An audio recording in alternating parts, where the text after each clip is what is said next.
before we get into the lesson proper, this is lesson 7, by the way. Before we get into the lesson proper on the tabernacle, I wanted to grab 3, technically they're bookmarks. I don't know if you would actually use this as a bookmark. It's kind of big, but it's on nice cardstock. And I wanted to point out 3 that we have plenty back there if you want to pick one up. 2 are on types and antitypes. One is, it's not the tabernacle we'll be talking about, but it's on Solomon's temple. And so obviously it's very similar because Solomon's temple is just a stone version, if you will, of the tabernacle. Essentially that's the biggest difference. Now, obviously the temple grounds took up more space and they incorporated other things, but essentially when you talk about the tabernacle, you're talking about the temple. If you're talking about the temple, you're talking about the tabernacle. So anyway, on one side is Solomon's temple as the heavenly state, and the other is Solomon as a type of Christ. And so I'd like you to take a look at that. The other one, let me scroll it down here, is the Ark of the Covenant. And we'll get into that here a little bit as well. The Ark of the Covenant as a type of Christ. Because that's, of course, that's where the mercy seat is. You know, how can a box be like Jesus? The very important part of why that is the case, and that is the case. And of course, on the other side of the Ark of the Covenant is the burning bush as the type of the church. The type of the church. So I want you to pick those up there on the back table there. And then the last one is just a card, and it's very straightforward. It's not a type, anti-type. It deals with the festivals of the Jews. So as we're looking at, God establishing the festivals, the 3 main feasts for the Jews, where the men had to come to wherever, the Ark of the Covenant is where they needed to come. Eventually, of course, that would be Jerusalem. They would come and worship God in those 3 festivals. And so that is explained in this card as well. So anyway, I just want to invite your attention to those things, and you can read those and gain a little bit better knowledge on all of that. Okay, so lesson 7, begin with Exodus 24. Exodus 24. As the children of Israel left Egypt, they did not leave Egypt empty-handed. God told them, matter of fact, this was prophesied long before, but then God told them that they would not leave Egypt empty-handed. And essentially what happened is, because of the 10 plagues, and ultimately because of the loss of life of the firstborn, that when the children of Israel were let go, that the children of Israel asked for, they didn't steal it, they asked for their Egyptian masters to give them things. And it was everything from jewelry to cloth, linens, food, all kinds of things necessary for living and to make life nice. So they did not leave empty-handed. They, in a sense, they left burdened, loaded down, because the Egyptians, they didn't, matter of fact, the word is they spoiled them. It was as though they had conquered Egypt, and they took away from Egypt the spoils therein. And so when they went into Sinai and the Sinai Peninsula, as they are there, they still have gold. You think about the golden calf. Where did they get, where did Aaron get that golden calf? Well, he asked people for their earrings and their rings and their bracelets, their necklaces, or whatever is made out of gold. big old pile of gold. Well, where did that come from? All of that came from the Egyptian masters. That's where that came from. And so they had a lot of things. And so God gave to Moses a pattern, a blueprint. And he said, I want you to build me a dwelling place. I want you to build something for me. And this was a tabernacle. We would call it a tent, because that's exactly what it was. It was a tent. Now the tent proper, this where the two rooms were, the holy place and the most holy place, that tent would have been about the size of it was like 40-ish feet, 45 feet long, by about 15 feet wide, somewhere around in there. So you're looking at what we, structurally, we would look at a single wide, mobile home. That's about the size of the tabernacle. So you're not really looking at a very large structure here, but it is made entirely out of linen, entirely out of cloth, is what this thing is made out of. And then you go out from there and have a courtyard, and then the whole thing is wrapped with poles and a linen curtain or wall as well. And so think about it, every time the children of Israel, after they constructed the tabernacle and had the courtyard situation and everything, every time they moved, they had to pick all of that up, fold it all up, arrange it, organize it, put it on carts, if that was permitted, some of that, especially the big posts. God said, you put it on a cart. But then some things had to be what? Hand carried, mostly on poles.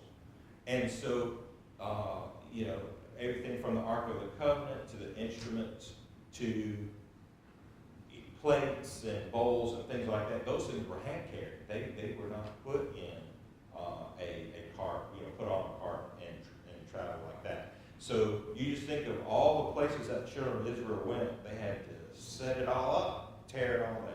Set it all up, tear it all down. The tabernacle, and what is it made out of again? It's made out of cloth. It's made out of linen. That tabernacle lasted 500 years. Do you know any cloth that lasts 500 years? No, you do not know any cloth that lasts 500 years. Especially not cloth that you use on a continual basis that's being tugged on and rubbed on all the time. Like they were moving that. Our tents, if you had a camping tent, I don't know how many uses you get out of it. Maybe a dozen. And you got to go get another tent. Right? Taking it up, putting it down. They just don't last very long. And, I don't know if the technology is that it's better than linen, but it doesn't seem to last, that's for sure. But what an amazing thing it was that the tabernacle was linen, lasted that long. So if it rained, it would get wet in there, and I guess that would be okay? No, it was linen or whatever, but it would have been waterproof. So if it rained, then it would have. So the linen was waterproof?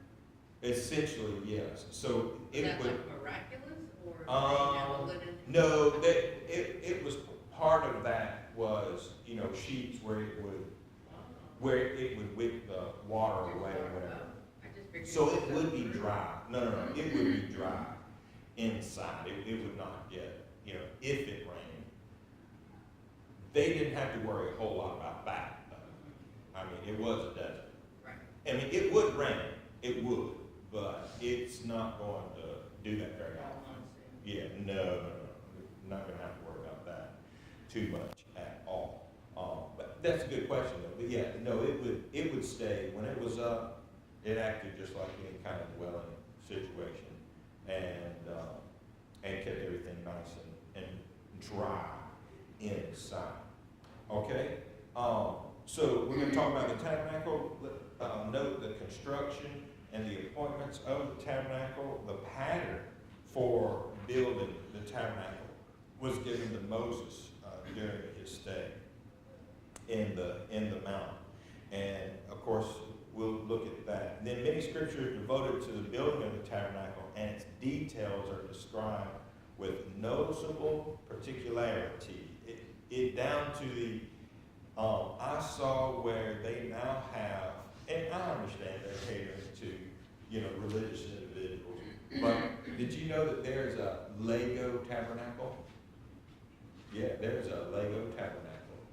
And it's a set kit, just like you can get your Millennium Falcon Lego, okay? It's that detailed.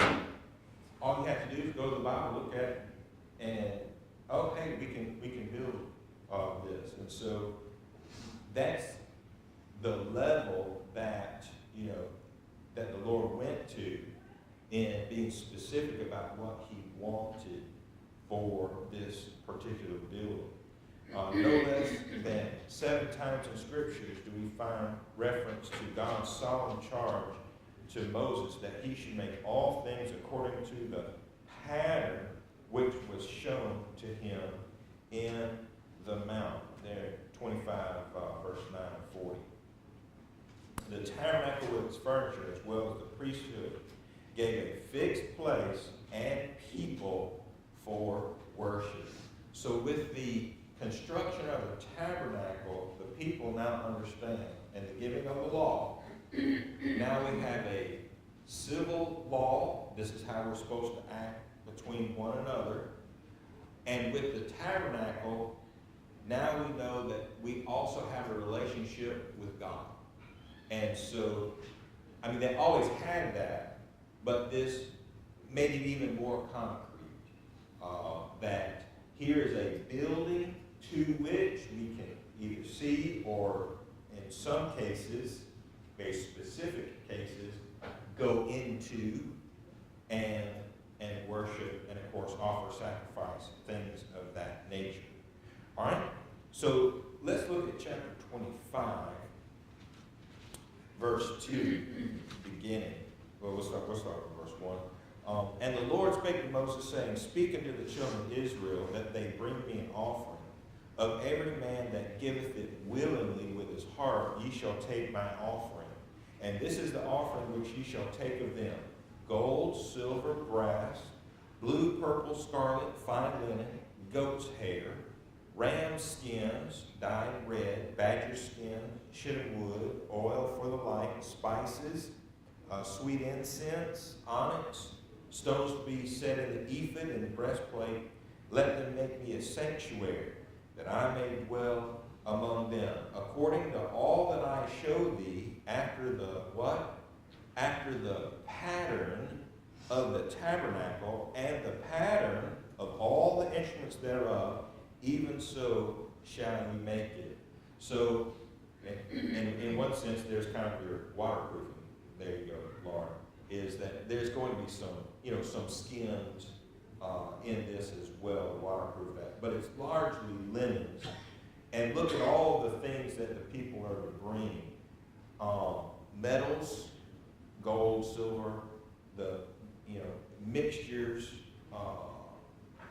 alloys that might be called brass, and then all of the linens that are there as well. Wood, a lot of wood is going to be used, so they had access to different kinds of wood. Where that wood came from, I have not one clue. I do not know where that wood came from.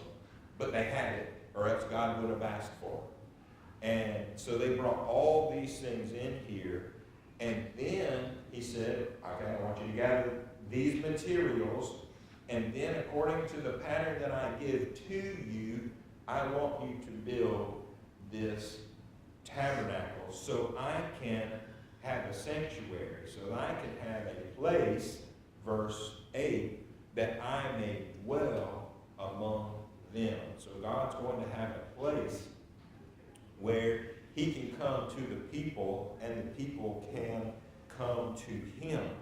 Now, it's interesting because this is how you build a building. This is how you build anything. It's so interesting because I was talking to those boys on Friday afternoon, and I was talking to them about, hey, Wink and I, we've done several different projects.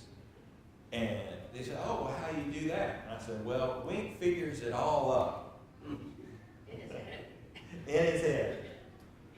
He says, okay, he knows, I gotta have this material because it's gonna do this is the purpose, so I gotta have all these things. And then he says, Preacher Byron, let me. He's Preacher Byron, I need this, and this from Lowe's. Okay. And then he'll call Lowe's up, or I'll call Lowe's up, and they'll get all the materials, whatever wood and screws and all of that. And then we go over, or he goes over to Lowe's and picks it all up, and I pay for it.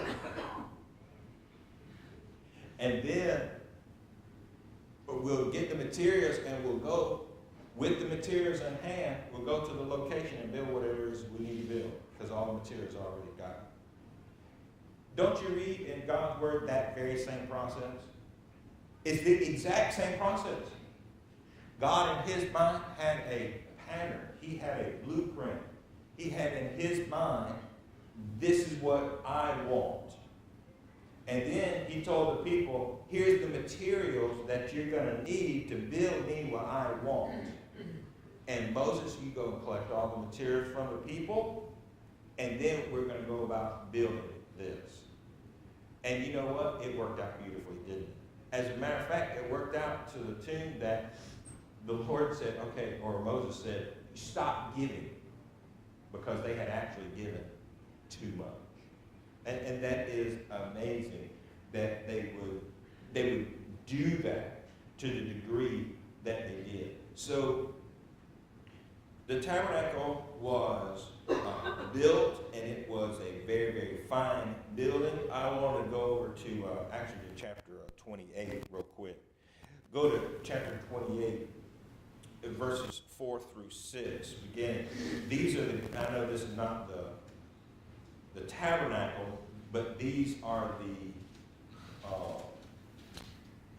what Aaron, the high priest, and the priestly garb is what they're going to be wearing here. Those things had to be made as well. And take thou unto thee Aaron thy brother, and his sons from him, and from among the children of Israel. Here's a consecration, by the way, a sanctification. You take them out, you set them apart. You see the holiness there? That's what that is. Moses, I want you to take your brother, and I want you to set him apart, because what they're going to do is they're going to minister unto me in the priest's office. Aaron, Nadab, Abihu, Eleazar, Ithamar, Aaron's son. Verse 2. And thou shalt make holy garments for Aaron thy brother for glory and for beauty. And thou shalt speak unto all that are wise-hearted, whom I am filled with the spirit of wisdom, that they may make Aaron's garments, to consecrate him, that he may minister unto me in priest's office. These are the garments which they shall make: a breastplate, an ephod, a robe, broidered coat, a mitre, a girdle. And they shall make holy garments for Aaron thy brother and his sons, that he may minister unto me in the priest's office. They're going to take gold, blue, purple, scarlet, fine linen. They're going to make an ephod of gold, a blue, purple, scarlet, fine linen, with cunning work. It shall have 2 shoulder pieces thereof, joined at the 2 edges thereof, and so it shall be joined together. And the curious girdle, ephod, which is upon it, shall be of the same, according to the work thereof: gold, blue, purple, scarlet, fine twined linen. You're going to take 2 onyx stones and grave on them the names of the children of Israel. And of course, he goes on and on and on about exactly what he wants. But notice all of the materials there. So the tabernacle, the garments of the high priest and the priests, these are not your ordinary things. God expected the very the tabernacle, here's the very best we have to offer and to make it with. When they were looking at the garments for the priest, the high priest specifically, and the sons, here's the very best. And it's going to be for beauty. And so, of course, there's going to be fine gems, fine stones for each of the tribe of Israel. This is going to be something that really is going to be interesting to behold. Now, and so actually, we're not going to read it, but if you go down to verse 17, 18, 19, you see all those fine stones that are down there that have been around forever. And ladies, you would have liked this. You put all these stones on a ring. Of course, you'd be dragging it down like that. But anyway, there were a lot of fine things. It was not half done. It was done with a lot of care. And then and now, it would have been very expensive for that. All right, go back to Exodus 25 and verse 40. So God gave them the blueprint. He gave them the instructions of what he expected. And look that thou make them after their pattern, which was showed thee in the mount. So God gave Moses the pattern, and Moses gave the people that were doing the work the pattern, the blueprint. And so now everybody knows, okay, this is how God wants this building to be constructed. And it was constructed just as God had said to do it. Down to every little ring that was made. The very precise instructions that God said to do, they did that. If they had changed anything about that blueprint and that pattern, would it have been God's house?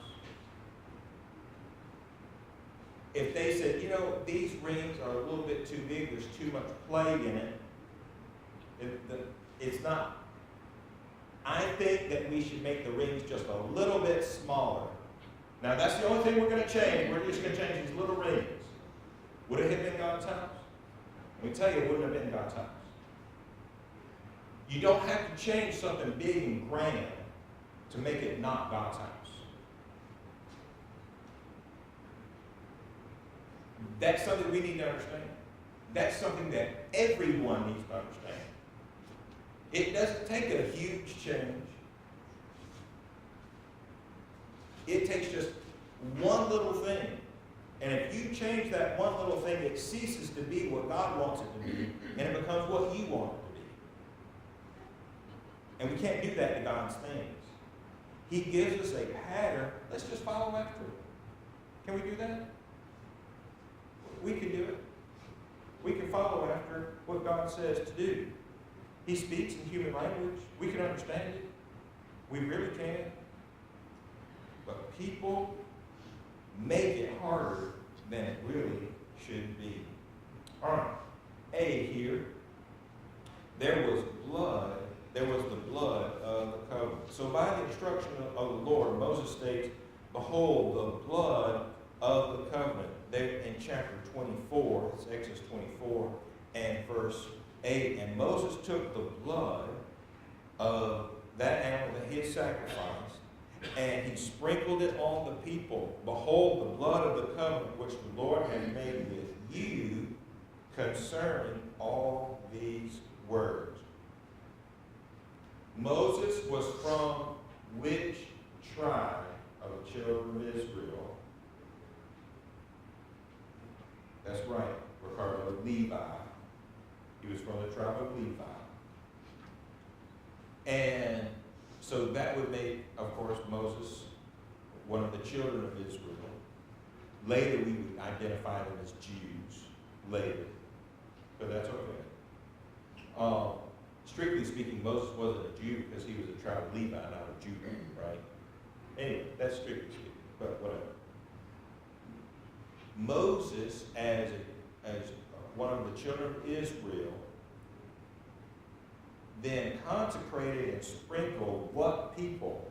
Did he sprinkle a certain people, or did he sprinkle the whole world with this blood? A certain people. That's exactly right. Only those people, only this nation that left Egypt. Now they're their own people, they're their own nation, their own country. Only they are consecrated by the blood of Moses. That's it. All right, Laura? One question.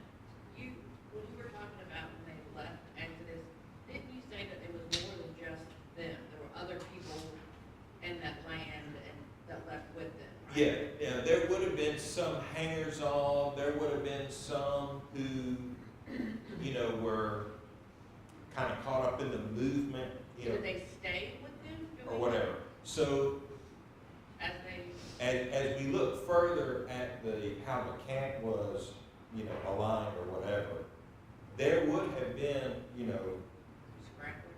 yes, the tabernacle was in the middle, and then immediately around the tabernacle you had the tribe of Levi. And then each direction you had 3 tribes over here, 3 tribes to the north, 3 tribes to the south, 3, and so forth. And then, what you're talking about, even outside of that, there would be others who would have been, part of that. So you are correct. Protection in numbers, they just stuck with them, I guess. Yeah. They didn't necessarily convert or, I don't know. I don't know. I couldn't tell you. I know they were there. That's all I can tell you. Last question, how That's big okay. was this radius, like was it miles up? It was miles. Yeah, this would have been, you're looking at probably 1.5 or 2 million people. So, I don't think you're necessarily looking at what we would think of as, comfortable elbowing, especially in our culture.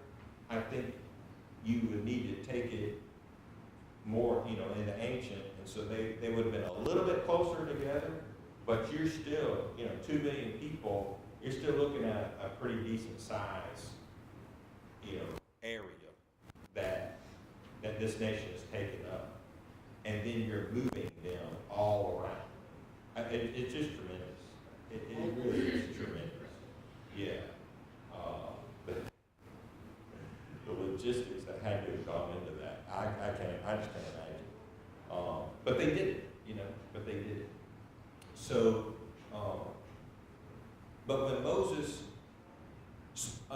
sprinkled the blood on himself or in the people, eventually, of course, the tabernacle, all the things in the tabernacle, all the priests and everything, that covenant was still just with the people of God, the children of Israel. Nobody else.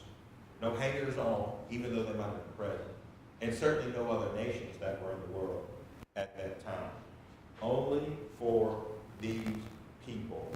And it was given to them so that God could keep his promise that was made 430 years earlier.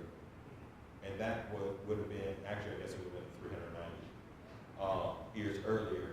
That was to Abraham, that through him and his seed, all families of the earth would be blessed. So there's the blood of the covenant. Blood must be shed. And the blood was shed by Moses for the old covenant, and Jesus shed his blood for the new covenant. The book of Hebrews then, which is really to what I am referring, Hebrews chapter 9 and verse 18 says that whereupon neither the first testament was dedicated without blood. For when Moses has spoken every precept, now what's the precept? What are the precepts? We need to know the we need to know the definition of that word. If you don't know the definition of this word, you have no idea what he's talking about. It loses all its meaning. What? Rules. That's exactly right. Rules, or what we call laws. Well, what laws, what rules, what precepts, what commandments were given by Moses? The 10 Commandments. That's exactly right. Of course, not just those, but the whole law itself was given by Moses. So now you have an idea of what he's talking about. When Moses had spoken every law, commandment, to all the people according to the law, he took the blood of calves and goats with water, scarlet wool, hyssop, sprinkled both the book and all of the people. What people? The children of Israel who were in his presence at that moment. Now that was the, what testament? Verse 18? That was the First Testament. That was the First Testament. And so the blood was important. And go down to verse 22, Hebrews chapter 9. And almost all things are by the law purged with blood. And without shedding of blood is no remission. So in order to have remission of sins, you must have a shedding of blood. You cannot get away from that. To be dedicated, to be consecrated, to be able to be in the presence of God, guess what you have to have? You have to have a shedding of blood. Did Moses shed blood for the people? Did he shed his blood? No. No, he did not. He shed animals' blood for the people. Can animals' blood take away sin? Can it do it? No. It cannot do that. As a matter of fact, was it verse 12? Neither by the blood of bulls and goats. Hang on. What's the passage there I'm looking for? It's 9:12. What is it? Hebrews 9:12. Is it verse 12? No. That's not it. It's close. It's close. Neither by the blood of goats and calves, but by his own blood he entered once in the holy place, having obtained eternal redemption for us. But the blood of bulls and goats cannot. And of course, that's his whole point. The blood of bulls and goats cannot forgive sin. And he actually says that. Of course, now I'm drawing a blank of where that actually is here. And if you find that, just tell me, hey, it's in this passage. Maybe it's chapter 8. When Moses shed the blood of animals, it could not take away sin. But when Jesus died, guess what his blood was able to do? It was able to actually remit and take away sin. And so that's why he had to die. But there's a correlation there between the blood that Moses shed and the blood of Christ as well. Okay. Here, let's finish up A here so we can get, next week when we come back, we'll get to B. Of course, the blood of Hebrews makes it clear for the matter of this blood as we looked about there in verse 18. And the blood of Christ, the Lamb of God that takes away the sin of the world, we now have a better covenant because that old covenant just couldn't do what God ultimately wanted, and that is to have actual forgiveness of sins. And that actually probably 8, 6, and 7 is actually the passage that was actually in one there. Anyway, the blood of the covenant implies sin. The blood was offered because of sin, and without the blood there would be no remission. So we have to have a blood sacrifice in order for there to be a possibility of remission of sins. And in the old law, the first covenant, it was the blood of bulls and goats, but that didn't really forgive that sin. It wasn't until Jesus died and shed his blood that all those sins that were committed in the past, that were covered by the blood of animals, it wasn't until Jesus died that all those sins were actually forgiven. So, you want to go back to that system, by the way? I don't want to go back to that system. It's not a perfect system.